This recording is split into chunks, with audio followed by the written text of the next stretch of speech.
Spider-Man Across the Spider-Verse is a goddamn masterpiece. Not only has it become one of the best Spider-Man movies of all time, but it has also emerged as one of the best comic book movies of all time. Well, that's not why you're here, dear viewer. You're not here to listen to a regurgitation of everyone gushing about this movie and talking about how this is in fact a masterpiece.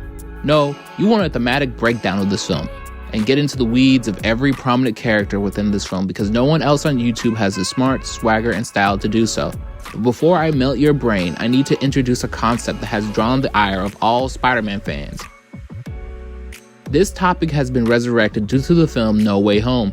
It is an amazing film that has managed to bring together 3 live-action Spider-Men: Tobey Maguire, Andrew Garfield, and Tom Holland, which was absolutely amazing. But what I take issue with is the fact that Tom Holland's Spider-Man had to lose everything: his family, friends, and place within the greater MCU, essentially fading into the background, becoming an urban legend without any of the glory. This brutal cycle of constantly making Spider-Man's life a living hell started in the comics, in the One More Day comic.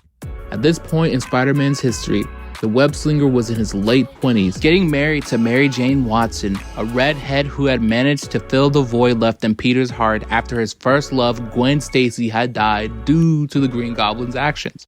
It had seemed that despite all the heartache and pain, being bullied, losing his parents, and losing Uncle Ben, plus so much more, it had seemed that Spider-Man was finally being rewarded for his good deeds, a wonderful and fulfilling life. However, Marvel executives felt that the readers would no longer relate to or care about a Spider-Man that was married and had a family. They wanted to keep Spider-Man as a teenager, not forever in his angst and loss. As a result, through a convoluted set of events, Spider-Man was no longer able to marry Mary Jane, and any hope of finally having a happy life was taken from him forever. As higher-ups and executives want to keep Spider-Man as a hopeless and tortured underdog who must always sacrifice fun and happiness, because with great power comes great responsibility, which is why it was so amazing to see Peter B. Parker from the first Spider-Verse movie happily married and carrying around his baby daughter Mayday, as it proves that the best version of Spider-Man isn't a teenager, but grown adults who have experienced the world and are teaching the next generation. But Across the Spider-Verse has many more themes than the milking of Spider-Man's suffering. One prominent theme in Across the Spider-Verse is the exploration of the multiverse and its impact on the characters' identities. The multiverse concept allows for multiple versions of Spider-Man to coexist, each with their own unique backstories, experiences, and even different dimensions. Through this theme, the film tackles the questions of self-identity, highlighting the struggle of the protagonist Miles Morales as he navigates the vast possibilities and potentialities presented by the multiverse.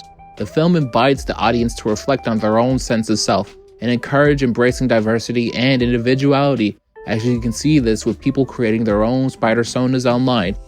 Another essential theme in Across the Spider-Verse is the concept of responsibility and duty.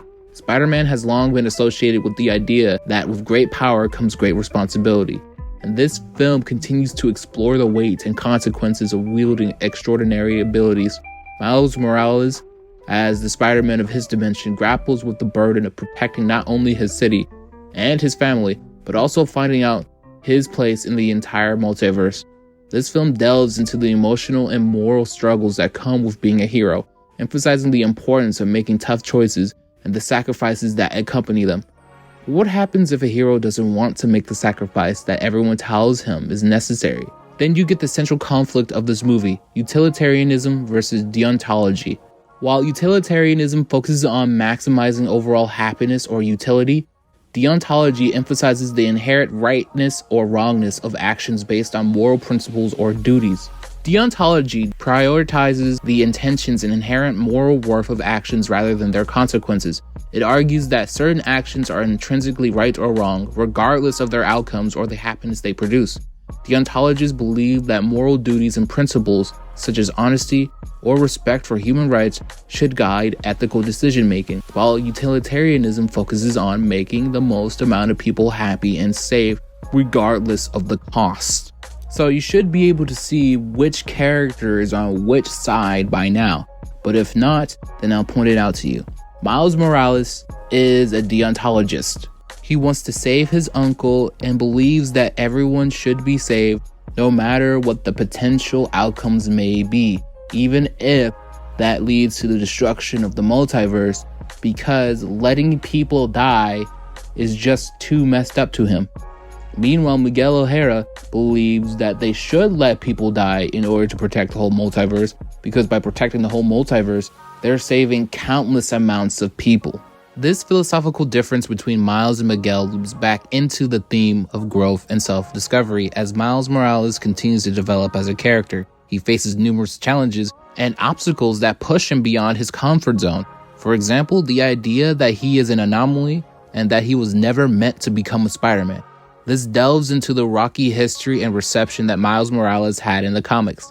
In this film, Miles looks at a society that doesn't want him, but he embraces his true potential anyway, learns from his failures, and emerges as a stronger, more confident Spider-Man, which in turn has made Miles into one of the greatest Spider-Men of all time, as he embodies the want to save everyone, no matter who they are. Meanwhile, the Spider Society will allow people to die in order to maintain universal balance based off of an algorithm. Which, speaking of algorithms, make sure to like the video. It'll help this video reach new people so we can create our own YouTube society. In order to fully conceptualize the film, we must analyze the characters in order to understand where people stand, but we'll do this by using D&D alignments. What are D&D alignments? Well, let me explain. The concept of alignments in D&D or Dungeons & Dragons can be traced back to the game's earliest editions. Alignments serve as a tool to understand a character's ethical and moral inclinations. Alignments exist on a spectrum with 9 distinct categories, combining 2 fundamental aspects: character's moral outlook and their personal attitude towards authority.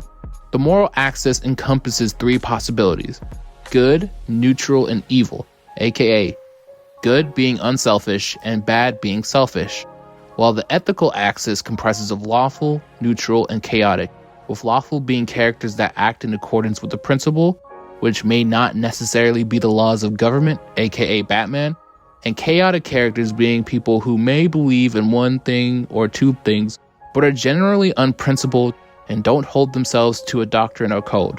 Understanding this, we are now able to break down each and every major character in Spider-Verse in a more efficient manner, starting with Miguel O'Hara, also known as Spider-Man 2099. He is a scientist from the future who inadvertently gets caught in the multiverse. As a character in the film, Miguel at first tried to live a life that wasn't his own in order to live in peace and harmony. However, as he explained in the film, his own selfishness led to the destruction of an entire universe. As a result, Miguel has become a tool of the Spider-Verse and an algorithm. His actions are often guided by a strict adherence to this rule and a desire to protect the multiverse. But this is rooted in a selfish motivation: fear. Miguel fears that if he cannot protect the multiverse, then other universes will suffer the same fate as the one he inadvertently destroyed. The alignment of lawful neutral reflects his dedication to maintaining order and fighting for justice, but from a selfish motivation stemming from fear. Essentially, this lawful neutral character is leading a group of lawful good people.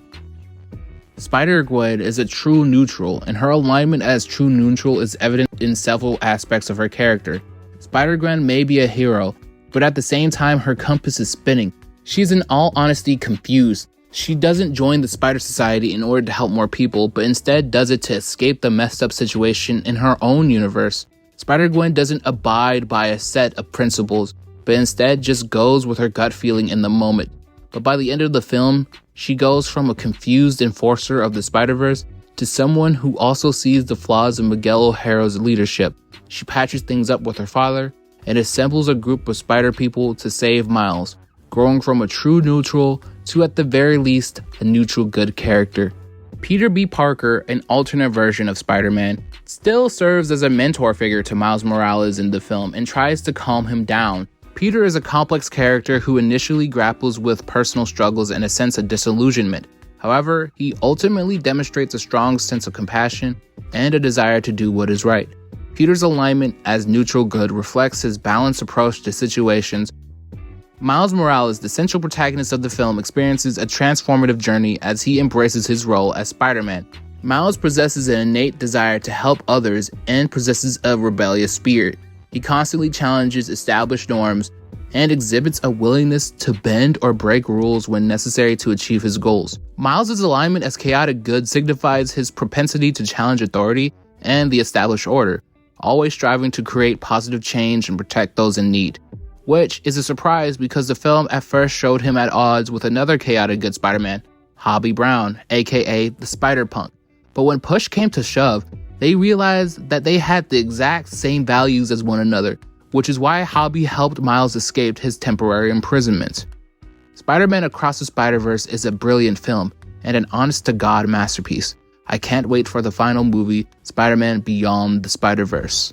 Did you think this was the best Across the Spider-Verse video essay? Leave a comment below.